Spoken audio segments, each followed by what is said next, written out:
దేవుని మహా అద్భుతం. ఎర్ర సముద్రపు పాయలు.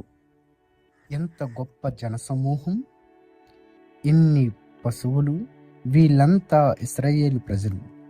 వాళ్ళు ఈజిప్ట్ని విడిచి కానాను దేశానికి వెళ్తున్నారు. ఎంత ఆనందంగా ఉన్నారు! వాళ్ళు ఇకపై బానిసలు కారు, వారు స్వేచ్ఛాజీవులు.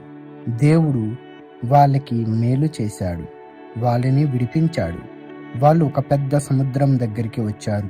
ఈ సముద్రం పేరు ఎర్ర సముద్రం. అంతలో హఠాత్తుగా రథచక్రాల చప్పుడు, గుర్రాల చప్పుడు వినబడింది.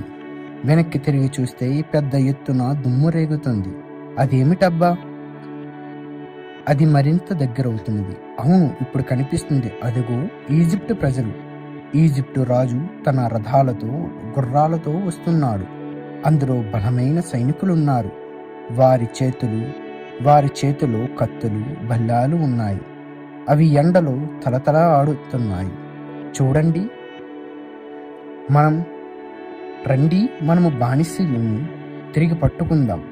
వాళ్ళు మళ్ళీ మన కోసం పని చేయాలి అంటున్నాడు ఫరో. అయ్యో, ఇశ్రాయేలీయులు చాలా భయపడ్డారు. వాళ్ళు వణికిపోతున్నారు. ఇక తప్పించుకునే మార్గము లేదు. వాళ్ళ ముందు ఎర్ర సముద్రం, వారి వెనుక పర్వతాలు. ఈజిప్టు ప్రజలతో యుద్ధం చెయ్యాలా? చేయలేరు. వారిని జయించలేరు. సాయం కోసం దేవుణ్ణి ప్రార్థించారు. వాళ్ళు మోసేతో, మనం ఈజిప్ట్లోనే ఉండవలసిందేనా? ఎందుకంటే వీళ్ళతో మనం యుద్ధం చేయలేము అన్నారు. మోషే ఏం చెబుతున్నాడో వినండి. భయపడకండి,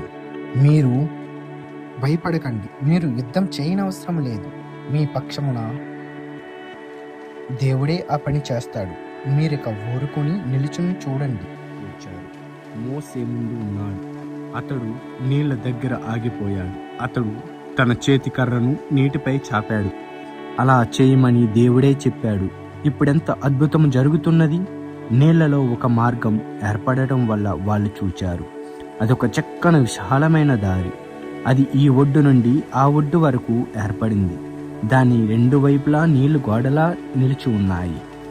మోషే చూడండి, అతడప్పుడే ఆ దారిలో నడుస్తున్నాడు. మనుషులంతా పశువులతో పాటు అతని వెంటనే వెళ్తున్నారు.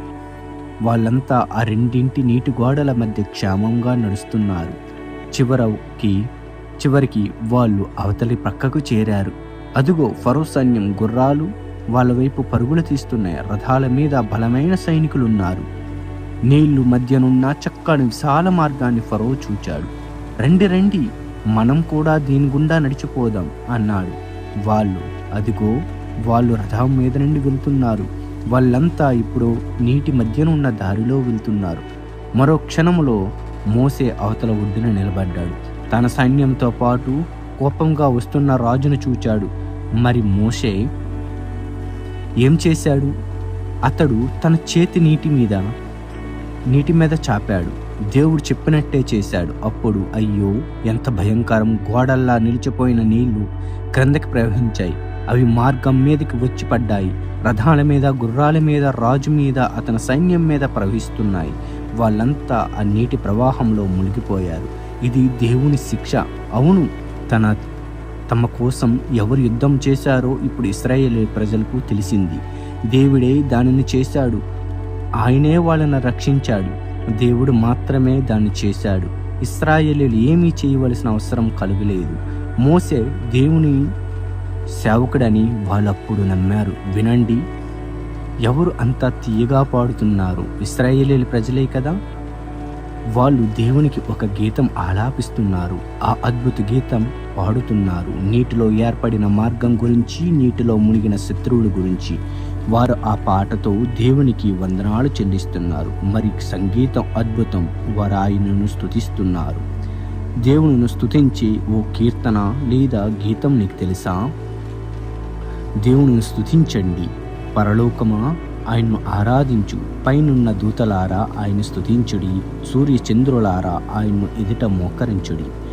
కాంతిగల నక్షత్రములారా ఆయనను కీర్తించుడి. దేవుని స్తుతించుడి. ఎందుకంటే ఆయన సెలవీయగా మనము బలమైన స్వరానికి లోకాలన్నీ విధేయతమవుతాయి. ఆయన చేసిన న్యాయ విధులు ఎన్నటికీ తప్పిపోవు. పాటలు పాడడం మంచిది, అయితే అది హృదయపూర్వకమైనదే కదా అన్నది దేవుడికి తెలుసు. అన్నదా కాదా అని దేవుడికి తెలుసు. మన హృదయం మారితేనే నిజంగా పాడగలం. దేవుని కోసం దేవుని ప్రతి దినం ప్రార్థించడం మరవకండి. Praise the lord.